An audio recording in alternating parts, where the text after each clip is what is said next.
Dare to be stupid, dare to be stupid. Welcome back to StillerBros at the movie. Sorry, I don't have more of that one. Anyway, today we are seeing something a little late, but seeing it all the same, Transformers 1.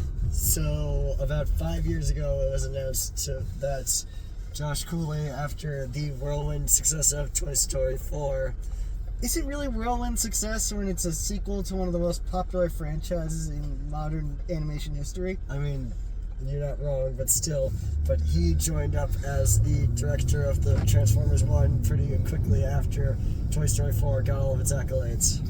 Basically, this guy goes from just basically some random guy at Pixar who got picked up to co-direct Toy Story 4 to being an Oscar winner within the span of a few years. And now, here he is directing a Transformers movie. The first animated Transformers movie in 38 years. Yeah. Hopefully this time somebody doesn't go locking themselves in their room after the ending. Yeah, that's the other thing. In the 40 years since the Transformers franchise basically hit, it's become kind of a phenomenon. And obviously this movie is kind of here just to be like, hey, we didn't miss the anniversary. Here's our big 40th anniversary blowout. This is the 7th Transformers movie total? I don't know. 8th? I don't know. I don't know. Count them all. I don't know. And frankly, the more confusing part is whether or not this is supposed to be technically in continuity with the movies or the new TV show, or if it's its own separate thing. And honestly, I'm tired of the continuity stuff. Aren't you? I mean, it's fair. They're going X-Men or levels of fuck the continuity, let's just make it something good. And at this point, it's just, let's throw some stuff at the wall and see what happens. Let's not forget, the first Michael Bay Transformers movies were just generic action movies with giant robots that had names that you vaguely recognized from your childhood. And this one couldn't be further from that, because this is an animated kids movie built off of the lore of Transformers, with new lore that they're creating because they need to tell a particular story. And so it's just kind of interesting that Transformers 1 is a movie that they even thought about making, because after all the other stuff that they were doing with the Transformers franchise, it felt like they were just kind of going to stick to live action, and then they announced, hey, we're making a full-on animated movie. ILM is doing the animation, and ILM isn't much of an animation house, more or less. It's been 10 years since Industrial Lights and Magic, the Lucasfilm company, that animated a movie as an animation house and not just as an effects house. And real quick, I think we should probably also mention that the Animation Guild is still in negotiations as we record this. Yeah, so let's at least acknowledge that little thing that a lot of the most popular movies of the year so far are animated, and the Animation Guild is trying to negotiate a deal. Anyway, as far as the people that you would recognize from the movie if you're not a hardcore animation fan, the cast of this movie is pretty stacked with celebrities, something that a Transformers movie has not really done, at least for the voice talent, since the 86 movie, actually. Yeah, we got Chris Hemsworth playing Optimus Prime, or Orion Pax as he's referred to in this movie. We have Brian Tyree Henry playing a proto-version of Megatron. We have Keegan-Michael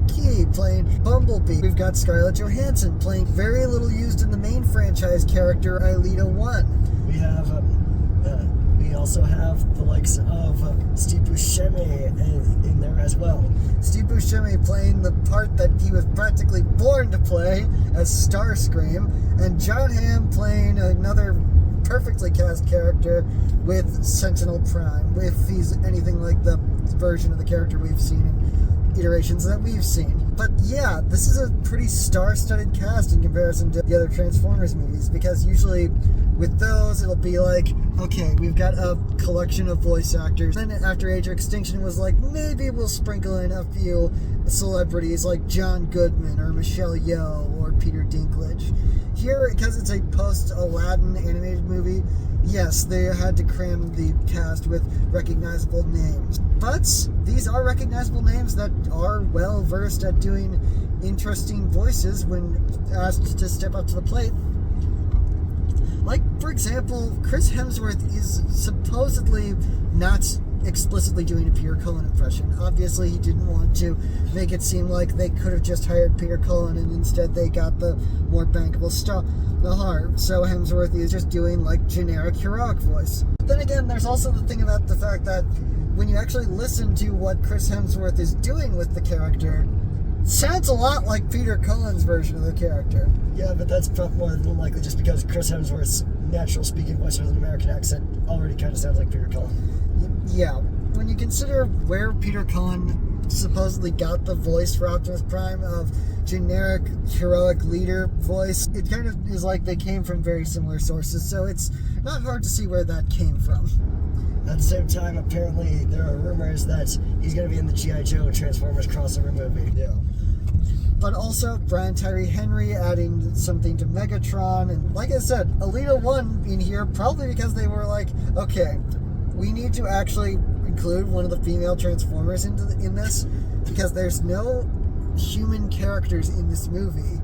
So not having a female robot would make it really weird for the fact that this is supposed to be a kids movie with a very inclusive message. But either way, we've heard fantastic things about this, mostly because it's been a week since the movie actually dropped.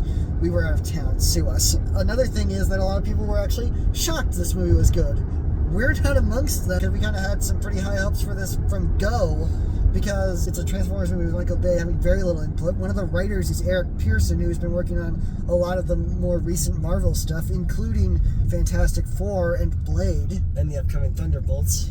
And it's Josh Cooley, who, whether you agree or not, Toy Story 4 was actually a pretty solid movie when it came out. Yeah. So we had never doubted that this was actually going to be, at the very least, a decent movie. Also, we were based on our Toy Story 4 video, we were kind of obliged to see the next thing he put out. Yeah. Whether we were excited about it or not.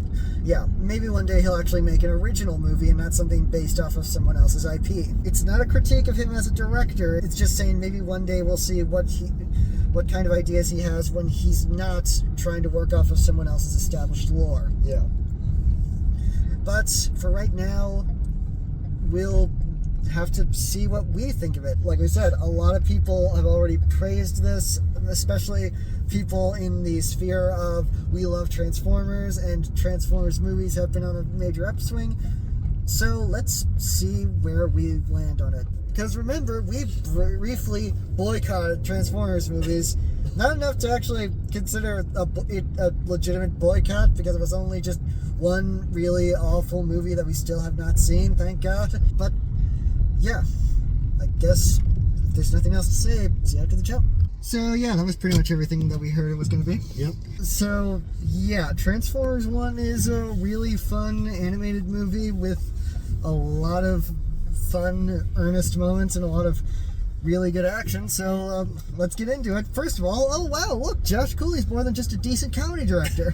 No, he's a pretty fucking solid action director. Like, this really, we need more animated action movies, because people go shitting on Lightyear. I still love Lightyear, and this is very similar in action tone to Lightyear. Honestly, there were a few moments where I could feel the Pixar-ness of Josh Cooley's instincts coming through, because there were these moments where it would just be like score and the way that characters move, that it would just be like, oh wow, I can feel where this guy was a Pixar director. Yeah, you definitely get that that I was at Pixar for 2 decades feel to everything about this movie. And so yeah, Josh Cooley is a pretty solid action director, and because he started his career the way he did, he obviously has pretty good instincts when it comes to doing stuff like this.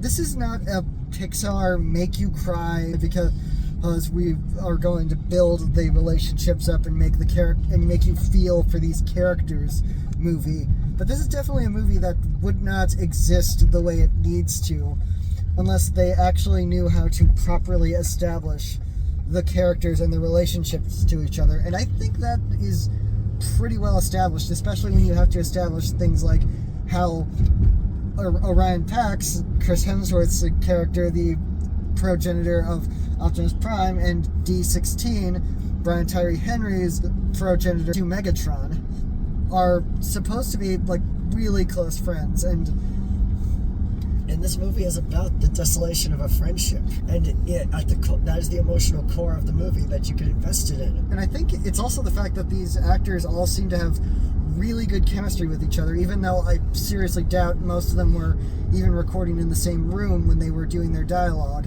Oh, absolutely. Chris Hemsworth and Brian Tyree Henry are the standout voice performances of this entire movie. Which is obvious because they need to carry this whole thing. They've got this down pat. These two are shockingly good working off of each other with just their voices. And the things that they can mine out of out of the voices that they are doing for these characters is just really engaging. Yeah. Another thing about this movie is that it just looks incredible. Yeah. Like, you never doubt that it's an animated movie, but it also has a lot of inventiveness to the look. Not to mention the fact that it's probably the most colorful Transformers movie we've ever seen. Yeah, I mean, one of the things about the design of the planet Cybertron is the fact that it's constantly rearranging itself, presumably on a whim, and it's just kind of this inventive way of showing that you're on an alien planet in no way resembling Earth. And it's kind of interesting to see Keegan-Michael Key obviously ad-libbing like he did the last time he did a Josh Cooley movie, even though it almost feels like without Jordan Peele he's kind of just ad-libbing to no one, which I'm not faulting the guy. It's still fun ad-lib, and it's kind of hard when you're part of a comedy duo and so when suddenly you don't have the other guy to bounce off of, but still it's plus we got a cute little Key and Peele reference in there just for fun. Yeah, just for fun, a cute little Key and Peele reference, and so that was fun, so that was nice. And Scarlett Johansson basically coming back as a voice actor to the studio that basically gave her her first voice acting role that eventually led to her and all this kind of stuff. Yeah.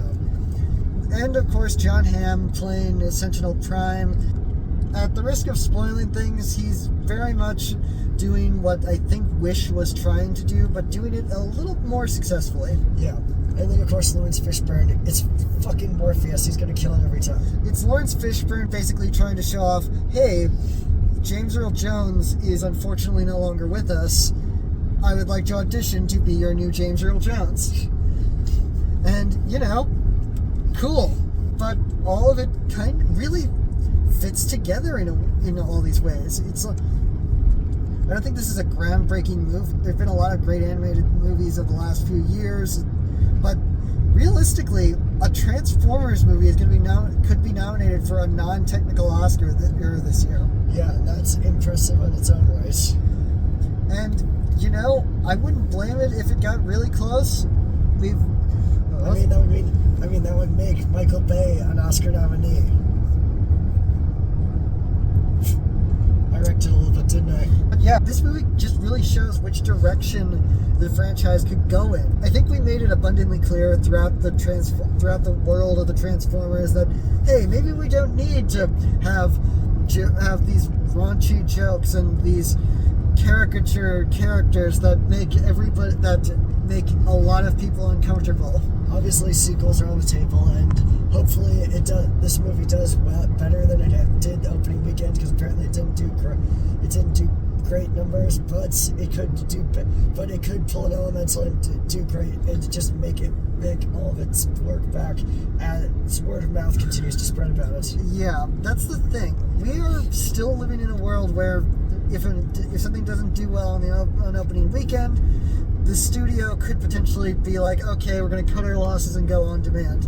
But then there's success stories like Elemental last year, where it didn't do well. It got one of the worst Pixar opening weekends, but then all of a sudden, word of mouth spread, and it became, and it not only recouped its money, but it basically became one of the more successful Pixar movies of the last few years, and with even them talking about the idea of maybe expanding where it came from, and the fact that this movie could maybe be saved by word of mouth, could maybe move forward to actually being able to keep going, even though the Transformers franchise itself is still very active and is also still trying to figure out its legs now that everything is kind of up in the air. They clearly want to do a cinematic universe for this, but they also are trying to figure out what does and doesn't work, because if they build it off of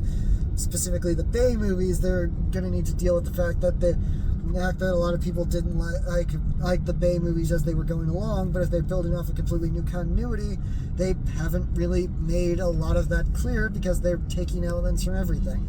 It's just really a kind of a situation where you're looking at it and thinking, I would love to see more of these movies.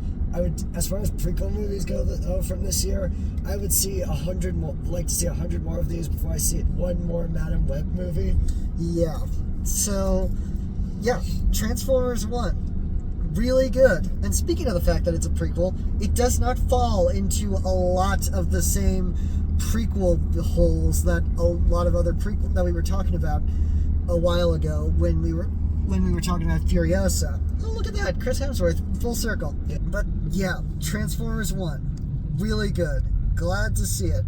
Hope to see more. Hopefully people like it, and hope to see more from the people who made it, because oh my god, these people really know what they're doing. Big shock. So that's it for right now.